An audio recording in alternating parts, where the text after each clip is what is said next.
સુરતના સચિન જેઆઈડીસી વિસ્તારમાં થયેલી ઘરફોડ ચોરીના ગુનાનો વેદ પોલીસે ગણતરીના કલાકોમાં ઉકેલી લીધો છે. પોલીસે એક રીઢા આરોપીની ધરપકડ કરીને ચોરીમાં ગયેલો તમામ મુદ્દામાલ પણ કબજે કર્યો છે. ગત 4 થી 5 જુલાઈની મધરાત્રિ દરમિયાન સચિન જેઆઈડીસી વિસ્તારમાં રાજદીપ સિનેમા પાસે આવેલી ઘનશ્યામભાઈની ચાલના રૂમ નંબર 21માં ઘરફોડ ચોરીની ઘટના બની હતી. ચોર સોનાનું લોકેટ, ચાંદીની પાયલની જોડી અને 2 મોબાઈલ ફોન સહિત કુલ ₹38,950નો મુદ્દામાલ ચોરી કરી ફરાર થયો હતો. બનાવ અંગે ફરિયાદ નોંધાતા સચિન જેઆઈડીસી પોલીસે ઉચ્ચ અધિકારીઓના માર્ગદર્શન હેઠળ તપાસ શરૂ કરી હતી.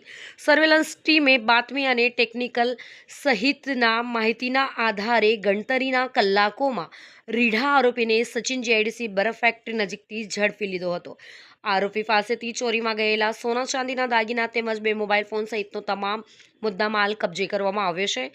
આમ પોલીસે વંશોધાયેલ ઘરફોડ ચોરીનો ગુનો ઝડપી ઉકેલી પ્રશંસનીય કામગીરી કરેલ છે.